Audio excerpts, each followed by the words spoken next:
Welcome back to Decoding Causality, Season 1. We're still working our way through the Book of Why by Judia Pearl and Dana McKenzie, and today we'll be tackling Chapter 7, Beyond Adjustment, the Conquest of Mount Intervention. This episode and summary were prepared by Amir Rafai. Moving beyond just observing correlations, huh? Yeah, exactly. It's exciting stuff, really. We're transitioning from just kind of mapping the terrain to actually, climbing that mountain of causation, really understanding what happens when we take action. We've spent the last few chapters wrestling with those tricky confounders, teasing out real causal relationships from those sometimes misleading correlations. So Chapter 7, how does this chapter help us understand what happens when we intervene? Like implement a new policy or try a different medical treatment? Well, it starts with a backdoor adjustment, a method you might have seen used with linear regression where we control for confounders to try and isolate those causal effects. So if we're studying, let's say, a new drug's effect on heart attacks, and gender is a confounder, we'd need to estimate the drug's effects separately for males and females. Yeah. And then calculate a weighted average based on the gender distribution in the whole population. Precisely. But Chapter 7, it urges us to be cautious about leaning too heavily on regression coefficients, even when they've been adjusted. They represent statistical trends, not necessarily causal effects, and that's where causal diagrams come in. They're crucial for making sure that an adjusted variable really blocks all backdoor paths between that intervention and the outcome. So backdoor adjustment, it's useful, but it really needs data on all the confounders. Mm-hmm. What about those situations where we can't actually measure a confounder? That's where the front door adjustment comes in. This method is pretty clever, actually. It allows us to estimate causal effects even when we're missing data on the confounder. How is that even possible? If we don't have the data, how can we control for it? Yeah, imagine you're studying the effects of exposure to a specific chemical, right? And how it affects a specific disease. Now, let's say there's some unknown genetic predisposition that's confounding the relationship. We can't measure this gene, but we know the chemical causes a measurable change in blood marker levels. Got it. And we also know that change in blood markers, that contributes to the disease. Okay, so instead of directly linking the chemical exposure to the disease, we break it down, right? Right. Chemical to blood marker and blood marker to disease. Yes. We estimate the effect of the chemical on the blood markers, no backdoor path to block there. Right. And then the effect of those blood markers on the disease. Now there, we block the backdoor path by adjusting for the chemical. Combining these two estimations, well, that gives us the effect of the chemical on the disease. That's a really ingenious way to bypass the missing data problem. Is this just a theoretical idea, or has it been applied in any real-world studies? Oh, there's a great example from the book. Political scientists Glynn and Kashin, they used front door adjustment on data from the JTPA job training program. They actually found that those front door estimates, even with potential bias, were more accurate than the traditional backdoor adjustments. It's a powerful technique. The chapter also introduces something called due calculus. Is this a way to strengthen the conclusions that we can draw from observational data? Think of due calculus as a set of rules for manipulating causal expressions, like mathematical equations almost. It provides us with a systematic way to figure out whether a causal effect can even be estimated from the data we have. So instead of relying on intuition, we have these concrete rules to determine if calculating a causal effect is even possible.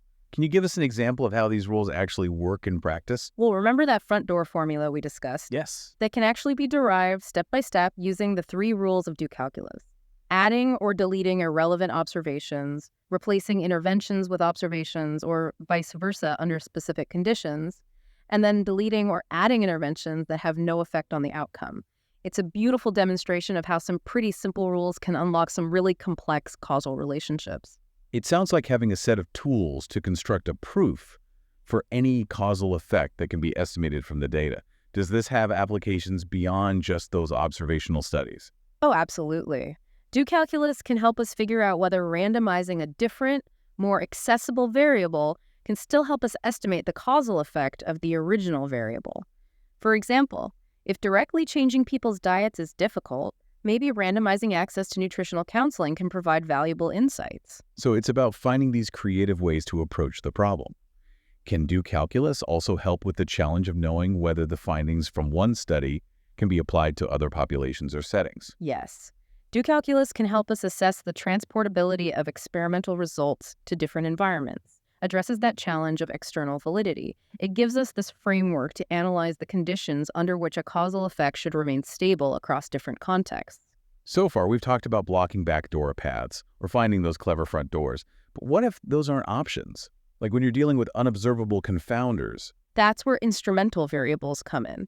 They act like a randomized intervention within an observational study. Can you give us an example of how they work?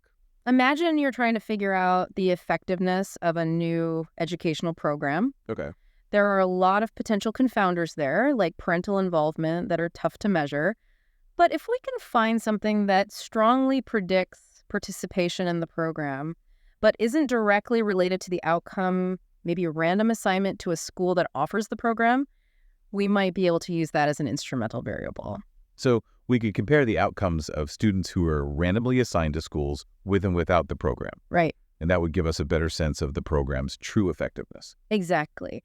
That random assignment's like a natural experiment. It helps us isolate the impact of the program. This echoes the classic example of Dr. John Snow's investigation of the cholera epidemic.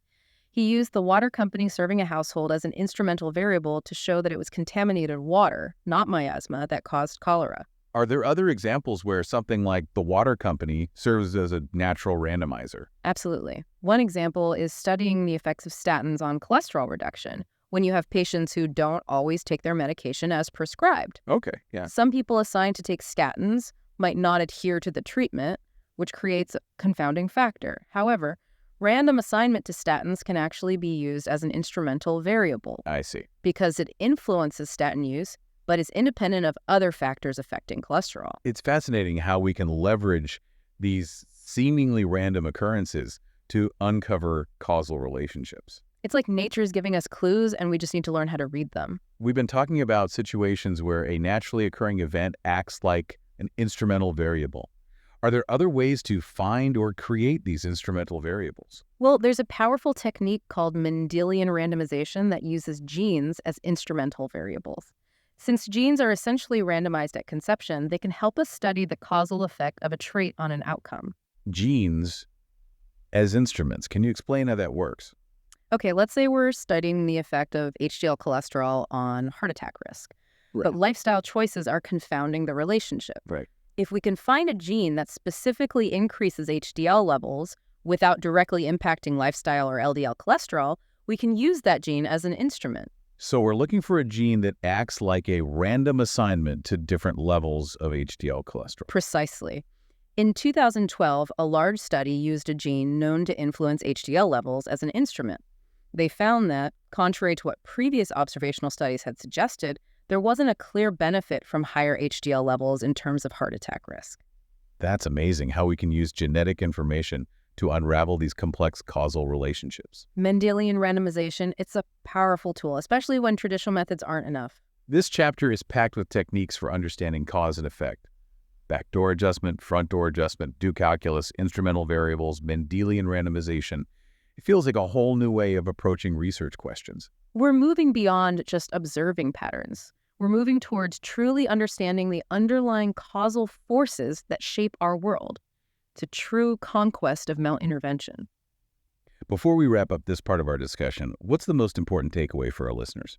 I think the key message is that we're not passive observers. We have the tools to actually interrogate nature, to ask what if, and to go beyond just correlations to uncover true causal mechanisms. And these tools, they're not just for scientists. They're relevant to anyone who's trying to understand the complexities of cause and effect in their own lives. We'll be back after a short break to continue our exploration of this fascinating chapter. Stay tuned.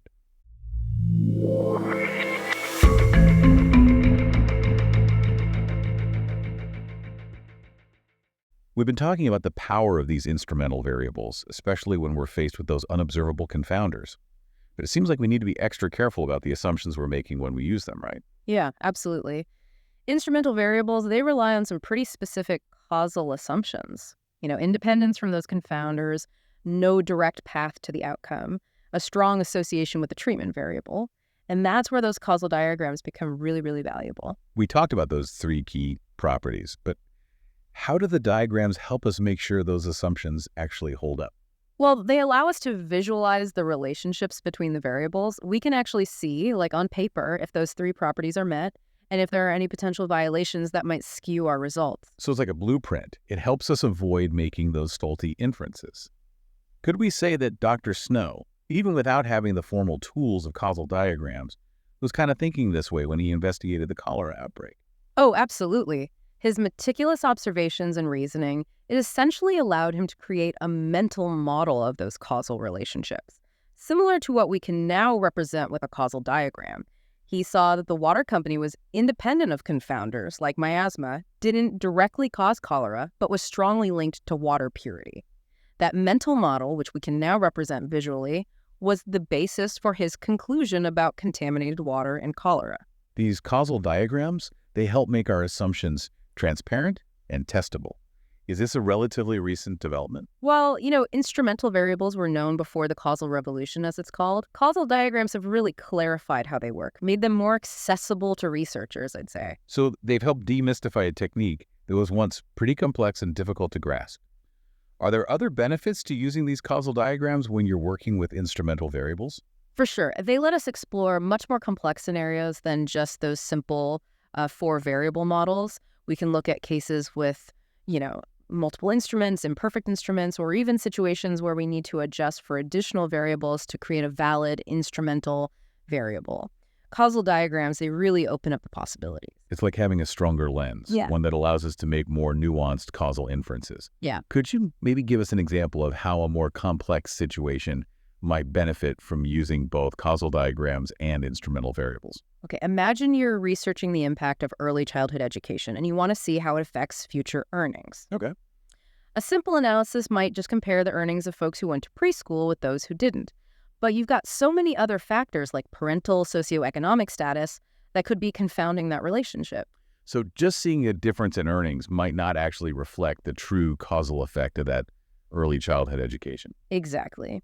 Now, let's say there's a policy initiative that randomly offers free preschool to families in certain neighborhoods. That random assignment, that could act as an instrumental variable. It creates a natural experiment where some kids have access to free preschool simply because of chance and others don't. Precisely. And by using causal diagrams, we can map out all the potential relationships between the variables: socioeconomic status, preschool attendance, other interventions, and those future earnings. This helps us figure out if that random assignment truly satisfies the conditions for a valid instrumental variable, and if we need to make any additional adjustments for a really solid analysis. Like we're making a roadmap to guide our analysis and make sure our conclusions are actually sound. But even with these powerful tools, we can't forget the human element in all of this. The Book of Why emphasizes the importance of human judgment and what it calls shoe leather research. Couldn't agree more. Even with all these fancy techniques, causal inference isn't just mechanical, Human judgment is crucial in formulating those causal questions and making sure that the assumptions we're basing our analysis on are actually valid. It seems like human intuition and experience are really important when creating those causal diagrams in the first place. Exactly. They represent our beliefs about how the world works based on our understanding of the subject, previous research, and those careful observations. Shoe leather research, it's about going beyond the data, talking to experts, getting into the nitty-gritty details, and making sure that our causal assumptions are really plausible. It's like a detective, right? Doing field work, gathering clues, talking to witnesses, and putting together a story that makes sense. I love that analogy. Sometimes that field work might involve challenging those assumptions, revising our models, and even questioning what we thought we knew for sure. It's a back and forth between theory and evidence. Can you give us an example of how that shoe leather research might lead us to revise those assumptions? Let's say we're studying how effective a new medication is for treating depression. Okay. And we find a study that uses a specific gene as an instrumental variable, arguing that it influences whether patients stick to their medication. So by looking at the relationship between the gene, medication adherence, and those depression symptoms, the researchers are trying to figure out the medication's true effectiveness. Yeah, exactly. But then through shoe leather research, like interviewing patients and clinicians, we discover that this gene, it not only influences medication adherence, but also affects patients' willingness to seek therapy. So the assumption that the gene only affects the outcome, those depression symptoms, through the treatment, that medication adherence is actually wrong. Exactly. That new information, which we got through those firsthand insights, it reveals a problem with our instrumental variable assumptions. So we need to go back, revise our causal model, and maybe find a different instrumental variable or adjust our analysis accordingly. It's a good reminder to stay humble, stay skeptical, and really dig deep to make sure our conclusions are solid. We're like those detectives of causality, right? Precisely. It's a partnership between that human judgment and that rigorous analysis. We've talked a lot about how important those causal diagrams are for ensuring our assumptions are actually solid.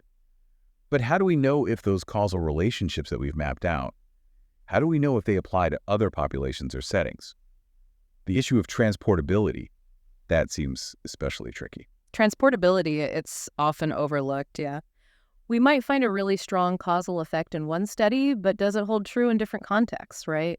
Do calculus, that can actually help us think about transportability in a more systematic way. So it gives us a framework for analyzing when a causal effect might stay consistent across different situations. Oh. That seems incredibly useful, especially when you're trying to take research findings and apply them to real-world policy decisions. Oh, absolutely. We can actually use do calculus to pinpoint those factors that might modify a causal effect. See how sensitive our findings are to those factors, and then make better decisions about whether we can apply those results to new populations or environments. Can you give us an example of how do calculus helps us tackle this transportability issue? Okay, imagine a study in, let's say, Canada that shows a government program was really successful in increasing vaccination rates. Okay. Can we just assume that that same program will have the same effect in, say, South Africa? Right. You know, a country with very different healthcare systems, different cultural norms, and even different levels of trust in the government. Do calculus helps us analyze those potential differences. So instead of just blindly implementing the program in that new context, we use do calculus to understand which parts of the program might need to be adjusted. Exactly. We might find that the program's success was really dependent on strong community engagement or partnerships with local healthcare providers. Do calculus helps us identify these crucial factors and see if they even exist in that new environment. If they don't, well, then we can try to proactively address those potential challenges. This seems really important for interventions that are aimed at changing behavior, where those cultural and social contexts play a huge role. Oh, you're absolutely right. Do calculus, it gives us a framework for asking the right questions and avoiding those costly mistakes by assuming that what works in one place will automatically work in another. This chapter, it really highlights that causal inference isn't just about finding those answers, it's about understanding when those answers are actually valid and being careful not to overstep what our evidence tells us. Can you give us an example of how this cautious approach might work in a real-world situation? Sure, let's say there's a study that finds a correlation between playing video games and aggressive behavior in teenagers. Okay. This might lead some people to jump to the conclusion that video games are causing the aggression, and maybe even advocate for limiting access to them. But without really understanding the causal relationships involved, we could be making a big mistake. Exactly. A more cautious approach would be to explore those potential confounders. Do teenagers who are already prone to aggression tend to gravitate towards those violent video games? Are there other underlying factors like family dynamics or peer pressure that are contributing to both those video game preferences and the aggressive behavior? It sounds like we need to use tools like those causal diagrams and consider those different causal pathways before we start making policy recommendations based just on a simple correlation. Absolutely. A nuanced understanding of causality would involve carefully designed studies, maybe using those instrumental variables or natural experiments to really isolate the specific effect of video games on aggression and disentangle it from all those other contributing factors. It's a reminder to be critical of research and avoid oversimplifying these complex issues. But this nuanced approach, it seems crucial for individual decision-making too, right? It is. Imagine someone reading a headline that screams, "Drinking coffee linked to a longer lifespan." Okay. They might decide, all right, I'm going to start chugging coffee every day, thinking it'll magically make them live longer. But without understanding the context, the methodology, and the limitations of that study, that decision might be totally off base. Precisely. A critical thinker would stop and ask, hold on, what kind of study was this? Were there other factors like lifestyle choices or genetic predispositions that might explain that link? Has this study been replicated in other populations? So using the principles of causal inference can actually help us avoid being swayed by those flashy headlines and make more informed choices about our health, our finances, even our everyday lives. You got it. The tools and techniques we've been discussing, they're not just for scientists in their ivory towers. They're for anyone who wants to think more clearly, make better decisions in a world that's full of these complex causal relationships. This has been a really insightful look at the conquest of Mount Intervention. We've covered so much, from backdoor and front door adjustments to do calculus, instrumental variables, and the importance of that human judgment and transportability. I feel like our listeners are now equipped to go out and tackle their own causal puzzles. I hope so. Remember, the journey up Mount Intervention, it's ongoing. There's always more to learn, more to explore, and more to discover as we keep refining our understanding of cause and effect. It's really remarkable how those causal diagrams can help us assess whether findings from one study can be applied to other populations or settings. But something you said earlier made me think. These tools and techniques, they're not just for researchers who are trying to understand complex studies, are they? Nope, not at all. We use causal reasoning all the time in our everyday lives. Right. From simple stuff like choosing what to eat for dinner to big decisions like picking a career path. Yeah. We're constantly trying to figure out, okay, what's going to happen if I do this? Absolutely. It almost feels like our brains are wired for this kind of causal thinking. We can't help but ask why and what if. We're naturally curious, right? Yep. And here's the thing. As we've seen in this chapter, our intuitions about cause and effect can sometimes be a little off. Right. We might mix up correlation with causation, overlook those confounders, or even draw conclusions that the evidence just doesn't support. And that's where these tools we've been discussing become so valuable. Exactly. Causal diagrams, do calculus, even that concept of instrumental variables. They can really help us sharpen our causal reasoning skills. They give us that framework for testing assumptions, identifying those sneaky biases, and ultimately making better, more informed decisions, not just in research, but in all parts of our lives. It's empowering to think we can use these tools to become better critical thinkers. Yeah, Not just in our work, but in our personal lives too. definitely. Let's take health decisions, for example. You're evaluating a new diet or a new exercise plan. Right. Understanding these principles of causality can help you really understand the evidence, make choices that truly benefit your well-being. It's like getting a new lens, a clearer way of seeing the world and how it all connects. Yeah. These tools help us untangle that complex web of cause and effect that's all around us. It's about getting to that why behind the what, right? Exactly. And that understanding, it empowers us to make choices that are actually aligned with our goals and values. Couldn't have said it better myself. This has been such an insightful conversation, really. We've explored so much in our deep dive into Chapter 7. As we wrap up this episode, is there one key takeaway you'd want our listeners to remember above all else? Yeah, I'd say remember this. Those tools and techniques we've explored, they're powerful, but they're not magic. Causal inference is a process. It takes careful thought, rigorous analysis, and a good dose of healthy skepticism. Embrace that mindset of a detective of causality. Always be questioning those assumptions, looking for new evidence, and refining your understanding of how things work. By doing that, you'll be better equipped to navigate that tricky world of cause and effect and make more informed decisions in every aspect of your life. That's a fantastic way to put it. It reminds us that this journey of understanding cause and effect, it's ongoing. Thank you so much for guiding us through this exploration of Mount Intervention. It's been an absolute pleasure. The pleasure was all mine. To our listeners, keep those why questions coming. Keep exploring those causal connections and keep climbing that mountain of knowledge. The view from the top is well worth the effort. It always is. And that's a perfect note to end on. We'll be back next time with another chapter from the Book of Why. Until then, keep those causal gears turning.